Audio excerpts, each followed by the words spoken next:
नमस्कार, मैं हूं आपके साथ अभिषेक भट्टाचार्य। लोकसभा चुनाव को लेकर राजनीतिक दलों में जोर आजमाइश तो जारी है, लेकिन इन सब के बीच समाजवादी पार्टी के प्रमुख अखिलेश यादव को सीबीआई द्वारा नोटिस भेजने के बाद मसले ने राजनीतिक रंग भी ले लिया है। खास तौर से तब जब लोकसभा चुनाव करीब है और इसलिए भी कि केस को दर्ज होने के 5 साल बाद अखिलेश यादव को सीबीआई ने नोटिस भेजा। अखिलेश यादव इसे बीजेपी का राजनीतिक हथकंडा करार दे रहे हैं। साथ ही पीडीए का जिक्र करते हुए विरोधी दलों पर भी निशाना साध रहे हैं। वह विरोधी दल के नेता खनन घोटाले को लेकर सपा को घेरने में कोई कसर नहीं छोड़ रहे। सपा सरकार में हुए खनन घोटाले में शामिल रहे तत्कालीन खनन मंत्री गायत्री प्रजापति इस वक्त जेल में है, जिसके कारण समाजवादी पार्टी की भारी किरकिरी हुई, छवि को भी भारी नुकसान पहुंचा। ऐसे में नोटिस की टाइमिंग को लेकर सवाल उठना तो लाजमी है। खैर, इस मुद्दे पर चर्चा को आगे बढ़ाएंगे, लेकिन बयानों पर एक नजर। समाजवादी पार्टी हर संस्था का सहयोग करती है और कोई पहली बार नहीं हुआ है या पहली बार सीबीआई नहीं बुला रही है। याद करो, नेताजी और हमारे परिवार को कितने दिन सीबीआई के अंडर रहना पड़ा। अगर आप राजनीति कर रहे हैं और पीडीए के लिए आप लड़ाई लड़ रहे हैं तो इन सब चीजों का सामना करना पड़ेगा। इसीलिए मैंने कहा कि भारतीय जनता पार्टी इस समय सबसे ज्यादा कमजोर है, सबसे ज्यादा कमजोर स्थिति में। 10 साल के बाद भी इतने घबराए हुए लोग। और मैं आपसे कह रहा हूं कि यूपी से आए थे, यूपी से ही जाएंगे बाहर। समाजवादी पार्टी का इस तरह का आरोप तथ्यों से परे है। सीबीआई इंक्वायरी का आदेश माननीय न्यायालय ने दिया था, जिसके तहत ये जांच एजेंसी जांच कर रही है। और जांच एजेंसियों के पास जब तथ्य होते हैं तो वो पूछताछ करते ही हैं। मुझे लगता है कि श्रीमान अखिलेश जी को राजनीतिक आरोप प्रत्यारोप को छोड़ करके माननीय न्यायालय के आदेश का सम्मान करना चाहिए और जो जांच हो रही है उसमें सच का सामना करें। तो चुनाव के समय ही नोटिस भेजा गया था और अभी भी चुनाव के समय जब गठबंधन हुआ है उसके बाद नोटिस भेजा गया है। सवाल ये, इतने साल तक सीबीआई क्या कर रही थी? तो सीबीआई, ईडी, जितने डिपार्टमेंट हैं ये भाजपाई हो गए हैं, ये चुनावी हो गए हैं। चुनाव के हिसाब से और भाजपा की सरकार के हिसाब से काम करते हैं, भाजपा के हित और अहित के हिसाब से काम करते ही बहुत शर्मनाक है। इसकी निंदा सभी को करनी चाहिए और भारतीय जनता पार्टी को भी ये समझना चाहिए कि कोई भी सरकार स्थायी नहीं होती। आप जो कुछ बो करके जाएंगे कल आपको वही काटना पड़ेगा। यदि किसी ने गुनाह किया हो तो उसको सजा मिलनी चाहिए, लेकिन वो फिर पहले हो जाना चाहिए सब कुछ, चुनाव के समय ही क्यों। और खैर इसमें तो खैर अखिलेश यादव को गवाह के रूप में बुलाया गया है, कोई उनके ऊपर कोई आरोप नहीं लगाया कि किसी तरह से। जब अखिलेश जी के पास समय होगा वो जाएंगे, अपना गवाही दे के आ जाएंगे वो।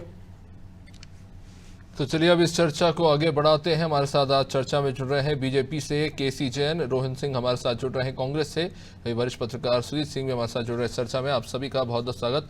सबसे पहले सुजीत जी, एक तरफ हम देख रहे हैं कि लोकसभा चुनाव सर पर है, राजनीतिक दल अपनी अपनी तैयारियों में जुटे हुए हैं। एक तरफ गठबंधन को लेकर नित नई खबरें आ रही हैं और इन सब के बीच में एक बार फिर से सीबीआई का एक नोटिस आता है और सबकी नज़र एक बार फिर से समाजवादी पार्टी के उसी कार्यकाल की तरफ दौड़ जाती है जिस कार्यकाल में खनन का वो घोटाला हुआ था। और शायद आज यही एक कारण है कि प्रेस कॉन्फ्रेंस में अखिलेश यादव इतने डिफेंसिव नजर आ रहे थे इस मसले को लेकर।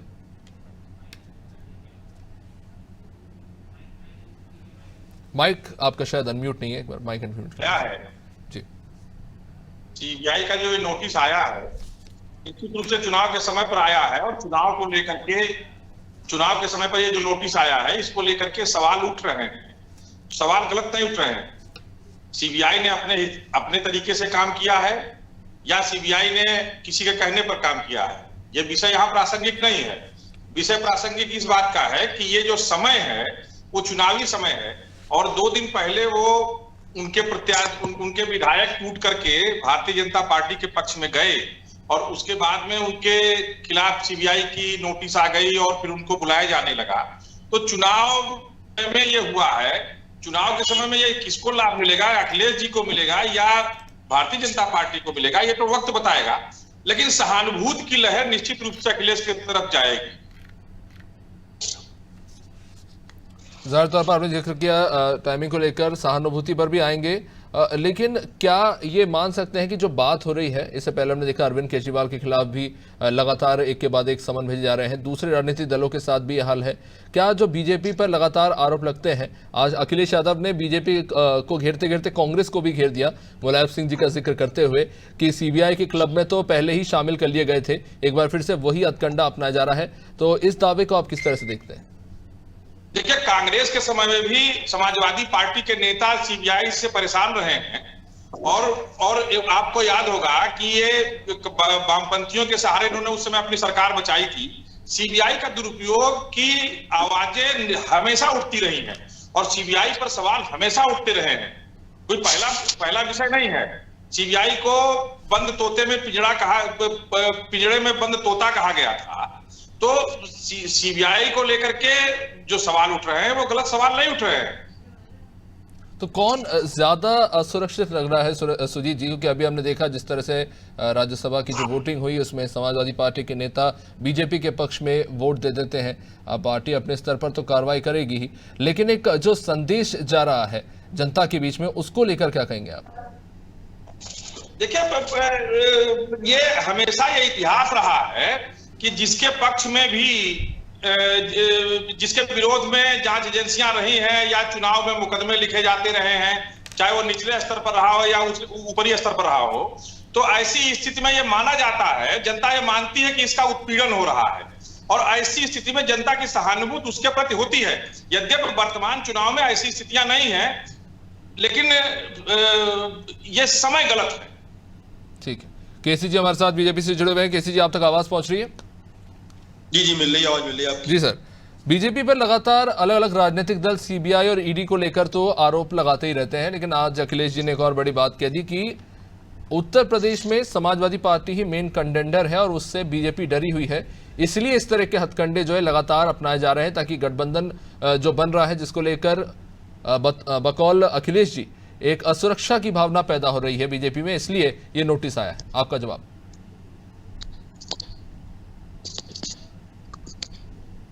हेलो। जी जी केसी जी, देखिए, उत्तर प्रदेश में ये जो अखिलेश जी को नोटिस पहुंचा है, लेकिन आप देखिए कि अभी तो लोकसभा के चुनाव हैं, लेकिन कहीं ना कहीं हमेशा लगातार चुनाव होते रहते हैं।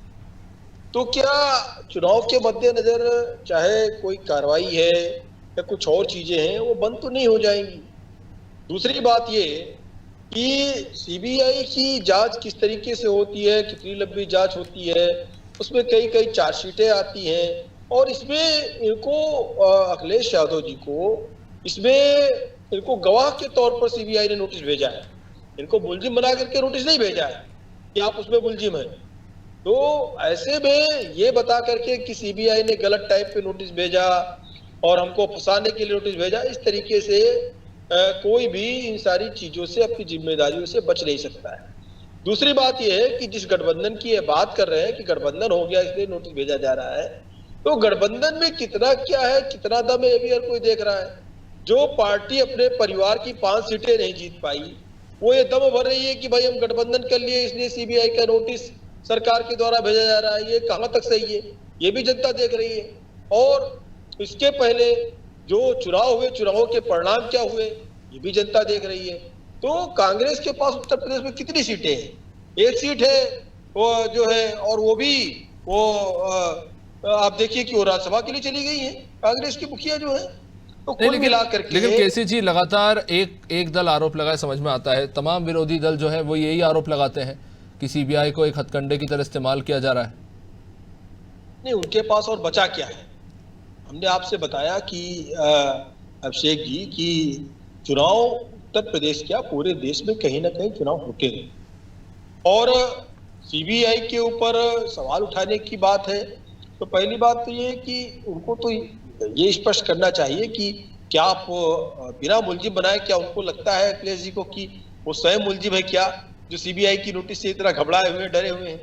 तो डरने वाली बात तो खैर ठीक है, उसमें मैं जवाब लूंगा, लेकिन अखिलेश जी प्रेस कॉन्फ्रेंस में ये भी बोल रहे थे कि अगर आपको कुछ सवाल करने ही थे बतौर गवाह के तौर पर तो उनके आवाज पे आकर आप कर सकते थे।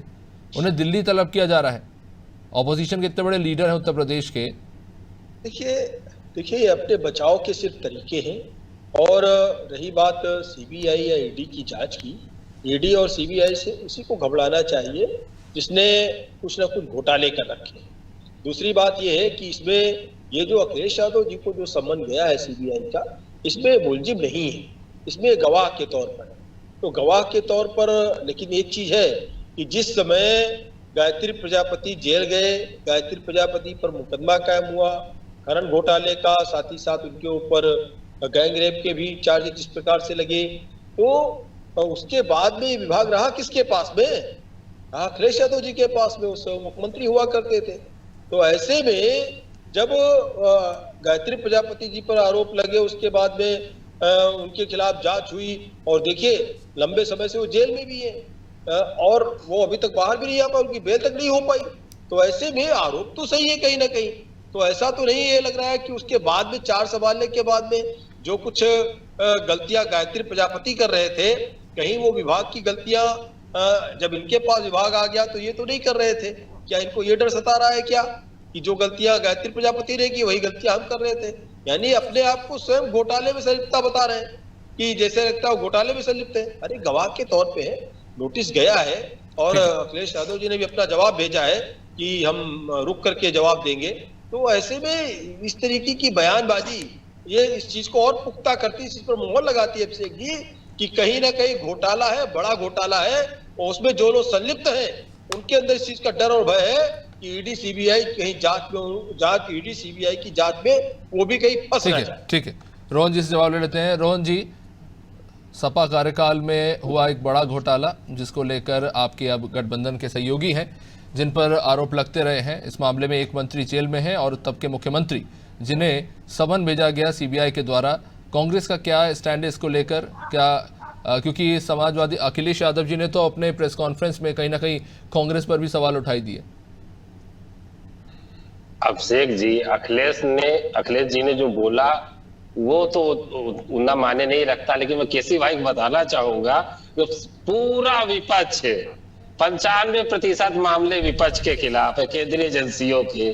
जेल में मुख्यमंत्री, पूर्व मुख्यमंत्री, केंद्रीय मंत्री, सारे लोग तो जेलों में है। जो इनके खिलाफ बोलता है वो जेल में है। वहां केजरीवाल जी कह रहे हैं कि इंडिया गठबंधन में आ गए इसलिए सीबीआई धमका रही है, ईडी धमका रही है। यहाँ अखिलेश जी कह रहे हैं कि हम इंडिया गठबंधन में आ गए तो हमको यहाँ सीबीआई और ईडी धमका रही है। ये तो हकीकत है अभिषेक जी, इससे कौन इनकार करेगा? ईडी का कन्विक्शन रेट 3% से कम है। टोटल 25 मामलों में आज तक उन्होंने कन्विक्शन की है। पिछले उन्होंने अब तक का जो उनका मुकदमे दर्ज करने की संख्या थी 2014 के बाद वो जस्ट दोगुने से ज्यादा हो गई है।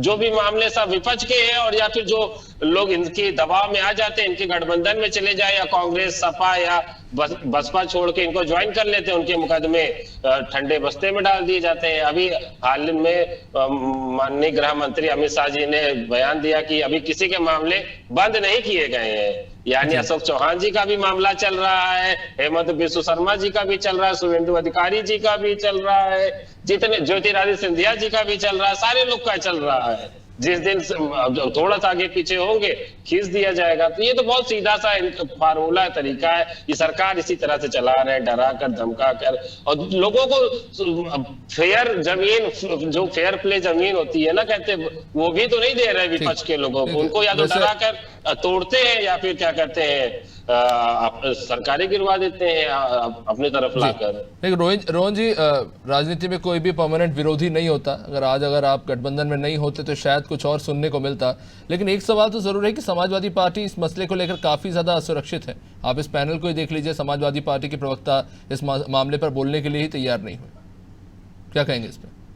समाजवादी पार्टी के प्रवक्ता संभव हो सकता ना आ पाए हो, कोई और कारण रहा हो। ये थोड़ी है उन्होंने प्रेस कॉन्फ्रेंस करी है, सारे लोग सारे चैनलों पे जाकर बात कर रहे हैं। इंडिया गठबंधन की तरफ से मैं स्वयं मौजूद हूँ, केसी भाई बैठे हुए भारतीय जनता पार्टी के, जिन्होंने उनको कष्ट पहुंचाया है। और क्या चाहिए, बातचीत चर्चा करने के लिए तो बैठे हम लोग कहा जा रहे हैं। वो तो विषय नहीं है, लेकिन विषय ये बात तो यह है ही, आप चाहे मानिए चाहे ना मानिए, लेकिन विपक्ष के नेताओं को कष्ट दिया जा रहा है, उन्हें डराया भी जा रहा है, धमकाया भी जा रहा है और उन्हें कहा जा रहा है कि आप इंडिया गठबंधन छोड़ दीजिए। इसको इतना आउट ऑफ प्रोपोर्शन क्यों लिया जा रहा है? साधारण सी गवाह के तौर पर बुलाया जा रहा है इसको। चुनाव में 40 दिन भी नहीं बचे हैं। अरे अभिषेक जी, 40 दिन चुनाव में बचे नहीं है। अब किसी को नोटिस चली जा रही है तो आप समझ रहे ईडी की गाड़ी किसी के घर के सामने खड़ी हो जाए तो क्या स्थिति हो जा रही है, सीबीआई की नोटिस चली जाए क्या स्थिति हो जा रही है? आदमी रह पाएगा यहाँ पर? भारतीय जनता पार्टी के शासनकाल में इस देश में या तो आप तभी सुरक्षित है जहां भारतीय जनता पार्टी में है। अगर विपक्ष में है तो आप हमेशा ईडी सीबीआई के निशाने पर है, आप सुरक्षित नहीं है।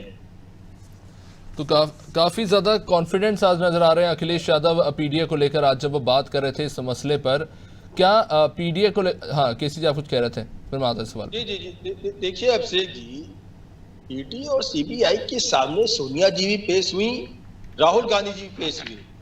वो कहीं गिरफ्तार होकर के जेल तो नहीं गए और उन्होंने अपनी बात रखी, बिल्कुल निडर होकर के अपनी बात को रखी। तो देखिए ईडी सीबीआई की जांच का मतलब ये नहीं है कि आप गिरफ्तार होकर के जेल ही चले जाएंगे। दूसरी बात ये है कि अरे बड़ी कृपा हुई आपने भेजा रही। कम और ज्यादा समय की जो बात कर रहे हैं, तो देखिए ऐसा नहीं है कि आपको चुनाव लड़ना है या कहीं किसी प्रदेश में चुनाव है इसलिए एजेंसियां काम करना बंद कर दें।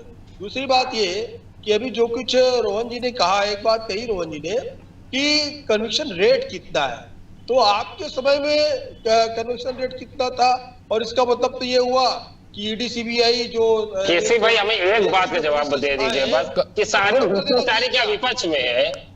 केसी भाई नहीं, बिल्कुल देखिए जिसके खिलाफ जांच चल रही है, अगर वो पाक साफ है तो उभर करके निकल तो पूरे लिस्ट देखिए आप, 2000 से ज्यादा मुकदमे चल रहे हैं विपक्ष के नेताओं पर, उसमें भारतीय जनता पार्टी का एक भी नेता नहीं है। नहीं देखिए ये कोई तर्क नहीं हुआ कि अच्छा, ये तर्क नहीं है, जितने चोर हैं, वो सब विपक्ष में है, नहीं वो सब विपक्ष में है, जेल भेजा जा रहा है, वही सब विपक्ष में है। वही आप कह रहे हैं, ऑब्वियस चीज है, ये तो सामने है केसी भाई, कोई इनकार नहीं कर सकता कि भारतीय जनता पार्टी केंद्रीय एजेंसियों का उपयोग करके विपक्ष के लोगों को। हाँ रोहन जी, आप तो ये कह रहे हैं ना, जिसके घर का ताला टूटा तो वो भी तो अच्छा ताला लगा सकता था, उसको भी जेल भेजिए। केवल आप चोरों को जेल क्यों भेज रहे हैं? ताला तोड़ने वालों को क्या तर्क दे रहे हैं? मतलब ये क्या तर्क हुआ? विपक्ष को जो गलत है नहीं, विपक्ष तो ये भी तर्क दे रहा है कि उसके खिलाफ जांच चल रही है, आरोप साबित होने से पहले ही जेल में डालकर डराया जा रहा है। खैर मेरा सिंपल सा सवाल है इस मामले में, भाई विपक्ष के नेताओं पर भारतीय जनता पार्टी का कोई भी नेता नहीं है, और जो भारतीय जनता पार्टी में चला जा रहा है उसका भी मामला दबा दिया जा रहा है। उसकी मुझे ये बताइए शर्मा जी के बोलने में अब तक क्या हुआ? केसी भाई बताइए। लोगों की सिफारिश की सीबीआई सरकार ने सिफारिश अखिलेश जी कर रहे हैं। किसने तक खिलाफ सिफारिश की? एक के खिलाफ सिफारिश नहीं की, कांग्रेस ने अपने किसने तक खिलाफ सिफारिश की कि भाई नहीं, लेकिन रोहन जी एक सवाल है, एजेंसियों के दुरुपयोग पर बैठे हैं ना बात करने, तभी उसके खिलाफ नहीं अभी राज्यसभा की जब वोटिंग क्रॉस वोटिंग हुई उसके बाद भी आपकी पार्टी के नहीं रोहन जी, राज्यसभा की वोटिंग उसके बाद भी आपकी पार्टी के नेताओं ने आरोप लगा दिया कि उन्हें डराया धमकाया जा रहा है इसलिए वोटिंग कर दी। हर मसले को लेकर इन लोगों ने सीआरपीएफ भेज के विधायक उठा लाए, किडनैप कर दिए, विधायक किडनैप करके लाके पंचकुला में बैठा दिए। वो तो किसी तरह से डीके शिव कुमार जी की बुद्धिमत्ता दी, सरकार बच गई, गरीबों की जो सरकार लेने वाले थे 12 विधायक किडनैप कर लाए। इनके जो 35 विधायक थे वो नहीं डरे, लेकिन 6 विधायक डर गए 40 में से, लेकिन 34-35 जो थे वो नहीं डरे। तो ये कैसे लंबी तो उन्होंने पार्टी विप का पालन नहीं किया, पार्टी की थी आज बजट सेशन में उनको भरोसा खत्म कर दिया है जनता ने, और आपके विधायक और सांसदों को भी आप पे भरोसा नहीं है, और इसीलिए तो क्या करा जाए हम लोग करके वो हमारे तो क्या अफ्रीका में चला जाए चुनाव लड़ने? क्या नहीं, लेकिन दे रहे हैं, यही लड़ेंगे यही जीतेंगे महाराज। लेकिन कांग्रेस पार्टी जन भावना की पार्टी है, हमेशा इसी तरह से होता आया है। अभी तो इनको 10 ही साल हुए हैं, अभी इनको सिर्फ 10 साल हुए। हम लोग 414 पाए थे, वो भी बैलेट से पाए थे, ये लोग तो ईवीएम से पाए, वो भी 303 36% वोट से आ रहा है। और अभी एंटी इनकम्बेंसी देखिएगा जो स्थिति आने वाली है, ऐसा नहीं है। होता क्या है कि जब कोई सत्ता में, तो भारतीय जनता पार्टी अभूतपूर्व तौर पर सत्ता में, नरेंद्र मोदी जैसे शख्सियत जो पूरा हर साम दाम दंड भेद लगा के राजनीति करते हैं, जो 24/7 पॉलिटिकल मोड में है। अरे शासन भी, वो प्रधानमंत्री है। सरकार अटल जी की सरकार जाने के बाद जब कांग्रेस पार्टी आई थी, उस समय जहां के जो राज्यपाल थे, जो एक संवैधानिक पद है, राजनीतिक पद नहीं है, आपने कैसे इस्तीफा लिया था? गोवा में सरकार बनाई, पार्टी की विधायक। अरे मैं आपको संख्या गिना दे रहा, 2015 में कितने, 14-15 में कितने राज्यपालों को इस्तीफा ले लिया आपने? किसने बनाई थी? तो फिर गोवा में तो आपने पूरी कांग्रेस तोड़ ली थी। गोवा में तो कांग्रेस बहुमत पाई थी, उसके बाद सरकार भारतीय जनता पार्टी की बन गई। सबके घर गया तो पैसा पहुंच गया, ईडी पहुंच गई। नहीं पूरा करने दिया, जबरदस्ती आपने ले लिया राज्यपाल। अरे नहीं, देखिए। आपने तो सुप्रीम कोर्ट ने बोला, उत्तराखंड में आप जब आपने राष्ट्रपति शासन लगाया तो सुप्रीम कोर्ट ने फैसला पलट के दिया, दोबारा कांग्रेस की सरकार बनी। ऐसा तो उदाहरण पड़े। मणिपुर में क्या हो, अरे गोवा में तो हमारी बहुमत की सरकार थी, ज्यादातर लोगों को घर में पैसा पहुंच गया या ईडी पहुंच गई। अरे सर, आप गोवा में कहाँ चले गए? उत्तर प्रदेश में। खैर, एक सवाल जरूर है केसी जी, भले ही आप इस बात से इनकार करें या ना करें, लेकिन लगातार जिस तरह के मामले निकलकर सामने आ रहे हैं, और ये मसला भी कि इतना समय लेने के बावजूद भी, अब आप भले ही कहें कि सीबीआई की अपनी एक तय प्रक्रिया है, जिस तरह की टाइमिंग रही है नोटिस भेजने की, उससे ये बात तो साबित होती कहीं ना कहीं राजनीतिक फायदा लेने की कोशिश हो रही है। ओपी राजभर जिस तरह का बयान दे रहे हैं कि नोट भर भर के जाते थे ऑटो में, आप क्या कहेंगे? अभी आप कह रहे हैं कि वो तो गवाह के तौर पर बुलाया गया है। अभिषेक जी, देखिए, डर उनको इसी बात का है क्योंकि खनन का मंत्रालय अखिलेश यादव जी के पास रहा और खनन में जो चीजें, जो सिस्टम बन गया था, वो सिस्टम बाद में भी चालू रहा, ये स्पष्ट है। तो अखिलेश यादव जी को इस बात का डर सता रहा है कि कहीं जो कार्रवाई गायत्री प्रजापति पर हुई, वो कार्रवाई उनके ऊपर, स्वयं के ऊपर ना हो जाए। दूसरी बात ये कि देखिए, देश की सर्वोच्च जांच एजेंसियां, जो स्वतंत्र एजेंसियां हैं, उनको ये कह करके कि चुनाव है, आप दुरुपयोग कर रहे हैं, आपने नोटिस भेज दी, इस तरीके से जांच एजेंसियों पे, जो देश की सर्वोच्च जांच एजेंसियां हैं, उनकी साख को लगातार बट्टा लगाने का काम कांग्रेस और विपक्ष के और दल कर रहे हैं। रही बात यह कि कौन किसके खिलाफ जांच चल रही है, तो अभी स्वयं इस चीज को रोहन जी ने कहा, उसमें कन्विक्शन रेट कितना है, तो कन्विक्शन जो अगर वो पाक साफ है तो निकल करके इस पाक साफ बाहर आ जाएंगे। लेकिन ऐसा तो नहीं है कि गायत्री प्रजापति जी की फाइल बंद कर दी जाए। ठीक है। बहुत बहुत शुक्रिया आप सभी मेहमानों का इस चर्चा में जुड़ने के लिए। अब इस चर्चा को आगे बढ़ाने की इजाजत नहीं दे सकते, समय अब इजाजत नहीं देता। खैर, अखिलेश यादव को जो नोटिस जारी हुआ है उसको लेकर कहीं ना कहीं सवाल उठ रहे हैं, खासतौर से टाइमिंग को लेकर। अब आने वाले समय में स्पष्ट हो पाएगा कि इसका कितना लाभ विरोधी दल ले पाते हैं और क्या जो दावे अखिलेश यादव के द्वारा या समाजवादी पार्टी के नेताओं के द्वारा किए जा रहे हैं उसमें कितनी सच्चाई है। फिलहाल इस कार्यक्रम में इतना ही। देखते रहिए नादिर टीवी। नमस्कार।